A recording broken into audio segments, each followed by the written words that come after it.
Samsung is back with a new entry-level A-series phone, the Galaxy A07. At only about $70 for the base storage tier, this is the cheapest new Samsung phone you can get. So is it actually worth buying? I'm Will Gove for GSM Arena, and let's find out in our Galaxy A07 4G review.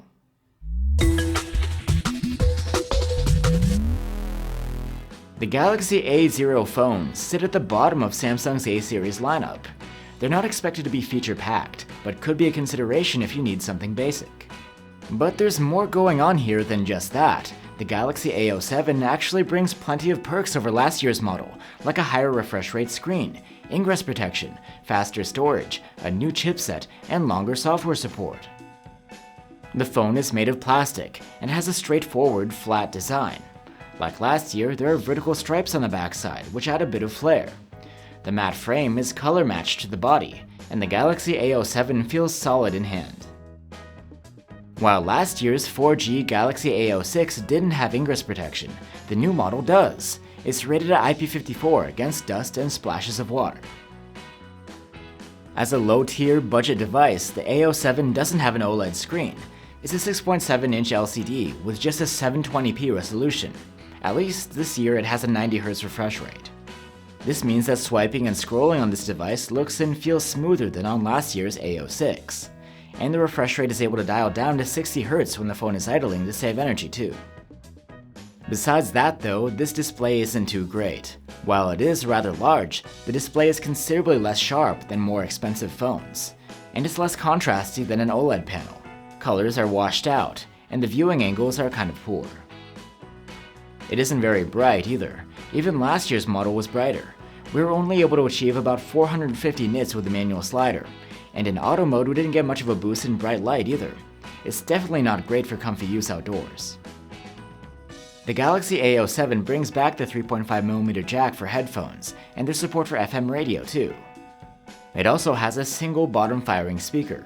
The speaker earned a score of good in our loudness test, and the sound quality is just okay, with decent mids, but not much bass, and some distortion at higher volumes. You can listen for yourself with our comparison tool linked below. You can wake up and unlock the phone with a side-mounted fingerprint reader built into the power button. It's very responsive, and you can set it to activate on key press to avoid accidental unlock attempts. And the Galaxy A07 storage is expandable through microSD card, through a dedicated slot on the SIM tray.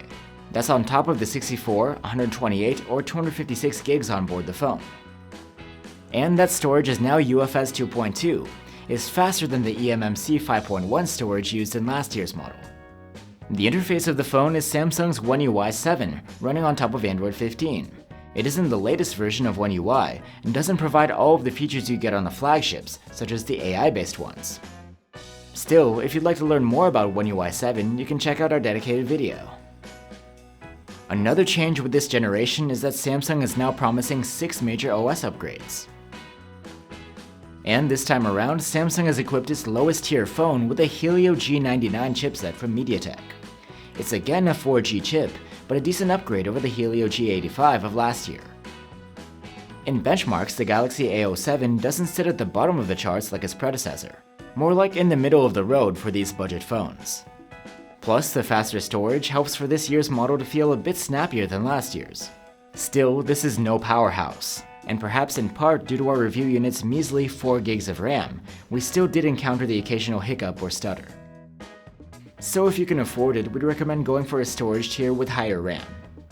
As you'd expect, with its modest chipset, the Galaxy A07 had no problems through our prolonged stress test, and we didn't experience thermal throttling. The Galaxy A07 has a 5000 mAh battery, and the battery life is solid, but nothing too impressive. It earned a decent active use score of 12 hours and 44 minutes in our tests. There is support for 25-watt charging, and there's no charger included in the box. The phone is not the fastest to charge, but it's not the slowest either. With a 25-watt Samsung adapter, we charged the phone from 0 to 43% in half an hour, and a full charge took about an hour and a half.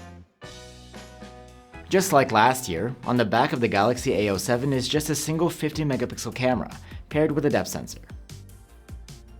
This main camera's photos are just okay, but they're decent considering the price. There is detail here, although it's mostly aided by a heavy-handed artificial sharpening.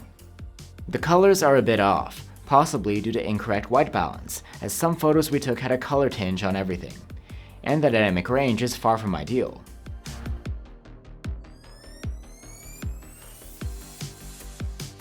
Portraits can vary significantly in quality. The exposure ranges from decently balanced to aggressively overexposed in the background. If you're careful with the shooting conditions, you can get plenty of skin detail and nice facial features. The subject separation from the background is decent too. 2x digital zoom shots look like the regular ones, but quite a bit softer with mushier textures. Nothing too drastic though. In low light, the Galaxy A07 4G has an automatic night mode that triggers quite reliably. These photos are surprisingly clean, all things considered. Noise is kept to a minimum. The dynamic range is decent too, with fairly well-handled light sources. Still, the photos are soft and light on detail. At 2x digital zoom, photos are a bit softer and noisier, but still usable. Selfies from the 8-megapixel front-facing camera are decent. Skin tones look natural, but the photos aren't too detailed. The dynamic range could definitely be better too.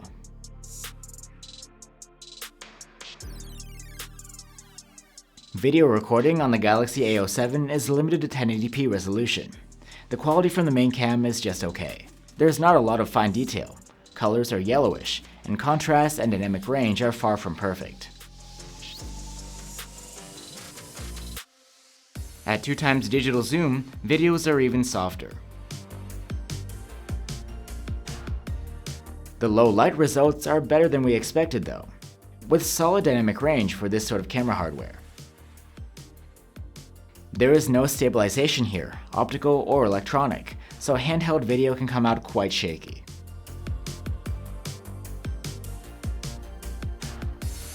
So there you have it guys. The Galaxy A07 is actually not a bad phone, especially when you consider its super low price.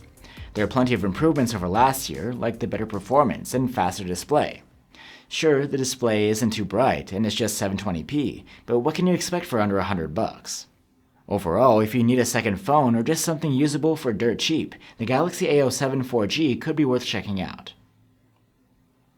Thanks for watching guys. If you want to compare to the next tier Samsung phone, here's a link to our Galaxy A17 review. Let us know what you think down below and I'll see you on the next one.